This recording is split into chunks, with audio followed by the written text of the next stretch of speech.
یه سر تا سر یاله ها گذر می کردم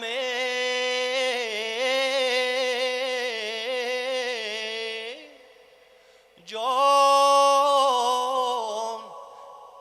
یه گلی تارونه بغل می کردم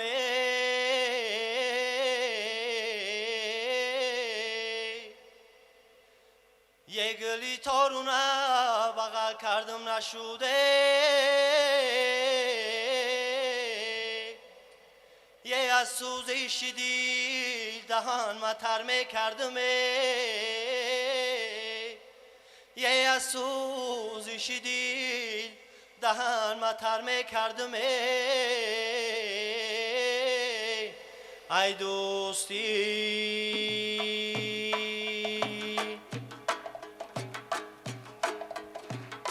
یه فرزندی بهارانی کوهستانم منه، یه پیوندی نهالانی گل افشانم منه،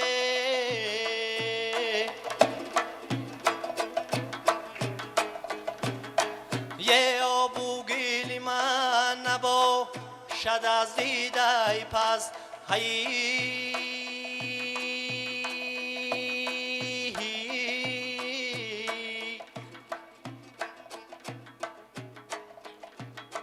یه از خاکی بلندی تو جیکیستانم منه هی.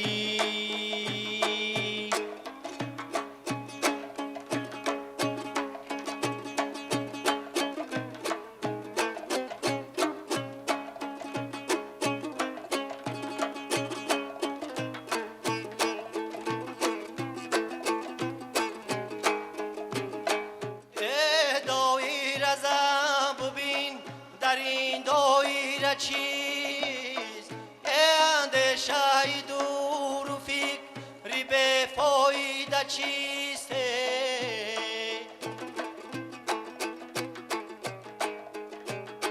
یه مردم زی خدا عمری دراز می طلبد، یه 100 سالی دیگر عمر خیر فایده چیست؟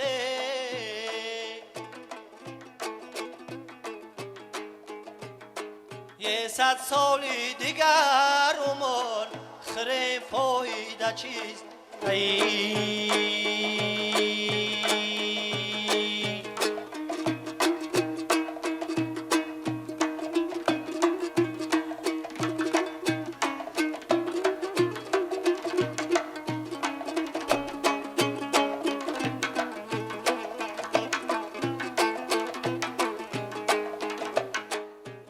اسراری از ارانه تو دانی و نه من، این حرفی مامانه تو خانی و نه من، یه هست از بسی پرده گفت تو گویی من تو هی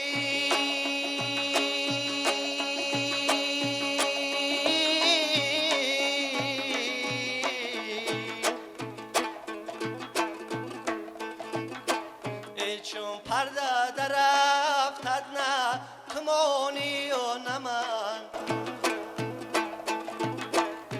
چون پرده در افتد نه تو مانی و نه من.